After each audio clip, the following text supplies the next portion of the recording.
Et pour repartir du bon pied, Frédéric Antonetti a décidé de titulariser ensemble pour la première fois sur le front de l'attaque Job, Koné et Modeste. Lasland est sur le banc. Ederson lui prend la place de Balmont suspendu. En ce début de match, les lignes mancelles sont bien resserrées. Ça gêne les attaquants niçois qui parviennent tout de même à se trouver à la fin du premier quart d'heure avec la frappe terrible de Koné, l'actuel meilleur buteur niçois dans ce championnat, qui réclame à juste titre un corner. On va revoir le bon décalage du Camerounais Job pour l'Ivoirien Koné, qui profite de l'appel d'Ederson, qui propose une solution, et Pelé qui a bel et bien effleuré le ballon. Les joueurs de Rudy Garcia sont bien en place, ils défendent en avançant, leur pressing est constant avec Gervinho pour Jean Calvé en première intention, Samassa et surtout la frappe derrière de Stéphane Sessegnon sur le poteau. L'international béninois tout près d'inscrire à la 22e minute son 5e but cette saison en Ligue 1. Pas de solution offensive pour les hommes d'Antonetti, mécontents.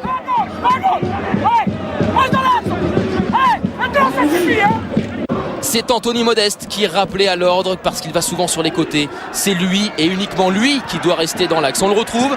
Là, il a trouvé Ederson, la belle envolée de Yohan Pelé. Mais faites attention sur le ralenti à Romaric en cherchant à contrer la frappe de Ederson. Romaric se blesse, entorse de la cheville droite et torsion également du genou droit.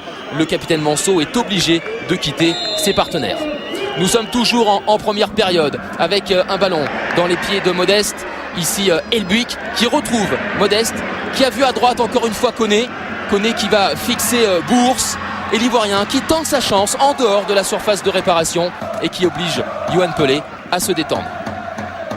Toujours 0-0, la réaction du Mans, toujours en première période avec Sessegnon pour Gervinho. Gervinho qui attend l'aide d'un partenaire, en l'occurrence c'est Calvé. Calvé à son tour qui temporise et qui va donner à Hassan Yebda. La frappe de Yebda, c'est juste au-dessus du but de Lloris. Frédéric Antonetti n'est vraiment pas satisfait de cette première période, alors il va faire entrer Diakité à la place de Job. C'est Ederson sur le terrain qui va prendre la place du Camerounais. Le voici Diakité, et le coup dur pour Nice à la 50e minute à la suite d'un contact entre Olivier Chouafny et Mamadou Samassa. Un coup sur le bas des reins pour le capitaine niçois, obligé de céder sa place, remplacé par Habib Bamogo, un milieu niçois décimé avec les absences, je le rappelle, de Balmont suspendu et donc des Chouafny blessés. Nice dans l'obligation de mettre de la folie dans cette partie, compte sur les coups de pied arrêtés, la tête d'Ederson sans souci pour le gardien Manceau.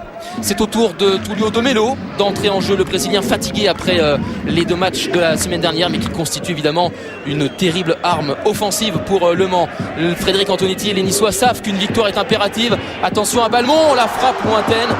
Bamogo, auteur d'une très bonne entrée. Ça passe juste à côté du but de Pelé. Là, la folie, elle est présente. On est vraiment dans une bonne période niçoise avec Ederson pour Bamogo. Mais le contrôle de Bamogo est trop long. Il y a la belle sortie en plus de Pelé. Le retour aussi, vous allez le voir, de Bourse. Nice en manque d'efficacité. Un seul but inscrit au cours des 4 derniers matchs. On s'approche de la fin de la partie avec cette saison à l'extérieur, des Manceaux qui s'exposent énormément, qui prennent des risques. C'est une équipe qui produit du jeu, à l'image ici de Gervinho, plus rapide, plus puissant qu'Apam.